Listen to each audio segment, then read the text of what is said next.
Welcome back to the Daily Stack. Today, it's September 11th, 2025. Quick disclaimer. This is entertainment, not financial advice. If you decided to ape into a coin just because its logo looks like your favorite childhood cartoon, that's on you. Don't come knocking on my door when your portfolio looks like Toys R Us inventory liquidation. Let's stack it.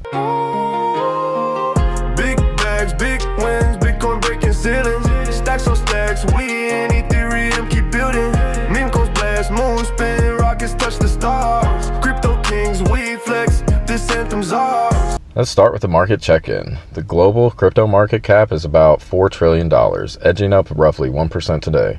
That's not a blow-off top, but not a crash either. That's crypto just kind of humming along, and at this space, boring is bullish. Bitcoin kept strutting above 112,000. It tapped 114,000 before taking a breather, like a heavyweight champ who danced through a round and leaned on the ropes.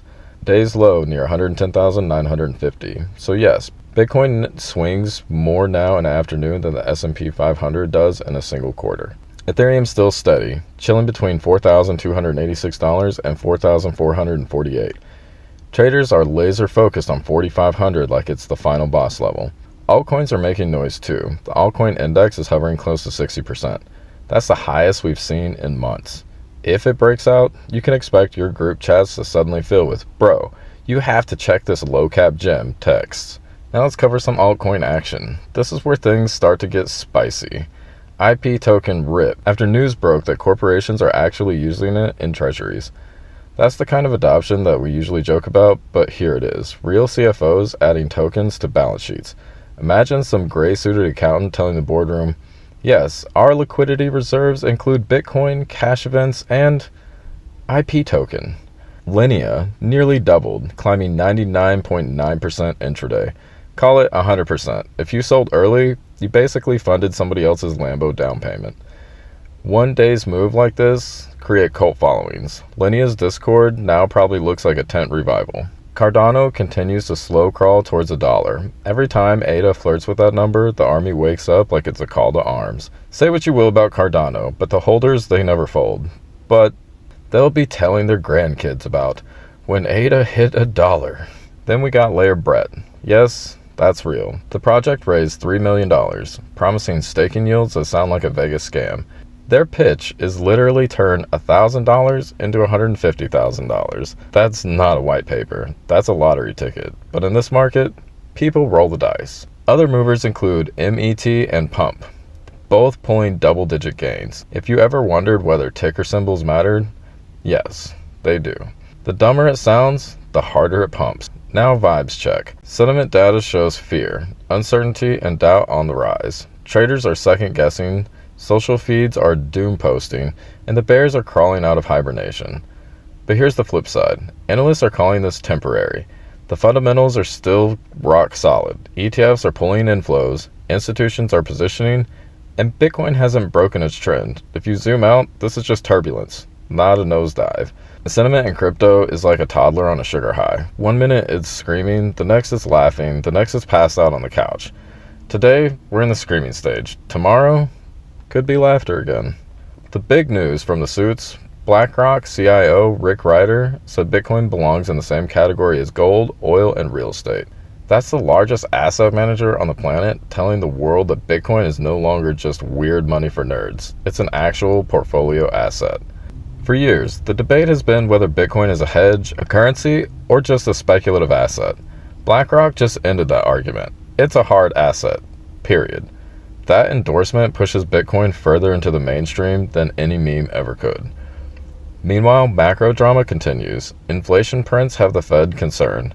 Powell is dangling the promise of a rate cut like a carrot on a stick. Traders are stuck in the longest will they, won't they since Jim and Pam in season 2 of The Office. Every CPI release is like a new episode. Until Powell makes his move, markets will keep seesawing. One day risk on, the next risk off. Crypto, it thrives in chaos though. Uncertainty is fuel here. And then we have the corporate crypto treasuries springing up like crazy.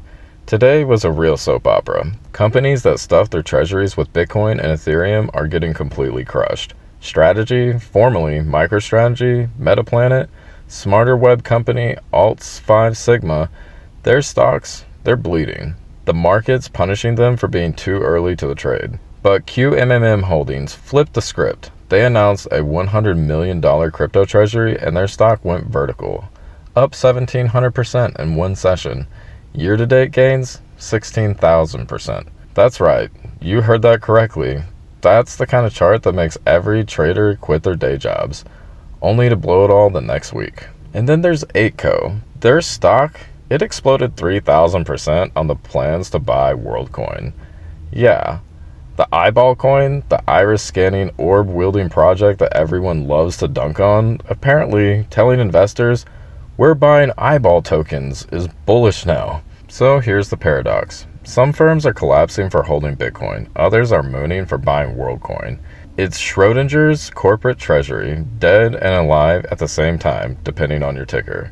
And then we have regulation and politics. Enter the Winklevoss drama. CFTC nominee Brian Quintenz has accused the twins of interfering with his confirmation, with screenshots showing Tyler Winklevoss contacting him about Gemini's $5 million CFTC settlement back in 2022. Reports claim that they lobbied Trump to delay Quintenz's nomination, all while Gemini is preparing for its IPO. On one hand, Gemini wants to play nice with Wall Street. On the other hand, the twins are allegedly playing political chess. It's a mess, and it shows how tied up crypto has become with politics. These aren't just tech bros anymore. They're billionaires pulling strings in Washington. The crypto regulator drama is becoming its own genre of reality TV. So let's focus on the bigger picture. What exactly do we have heading into tomorrow? Bitcoin's solid above 6 figures. Ethereum fighting for 4,500. Altcoins ripping with corporate adoption headlines. Sentiment shaky but analysts calm. Institutions doubling down on Bitcoin as hard money. Corporate treasuries imploding and mooning at the same time. Regulators and billionaires clashing in the spotlight. It's a circus, but it's our circus. And hey, if history tells us anything, today's crazy headlines will look completely tame compared to what's coming. And that brings us to the closing thoughts. Big questions. Does Bitcoin break $115,000? Can Ethereum finally flip the $4,500 level? Will altcoins keep their momentum, or does FUD drag them back down? And does Gemini's IPO become the next Coinbase moment, or the next cautionary tale? Crypto, it never sleeps, and neither should you, unless you want to wake up tomorrow and find your bags doubled or halved. Only ever click the official hardware link in the episode description. Skip Discord promos, Twitter DMs, or meme giveaway hypes. Your keys remain sacred. Stack smart, stack daily, and I'll see you degens tomorrow. Big bags, big wins, Bitcoin breaking ceiling. Stacks on stacks, we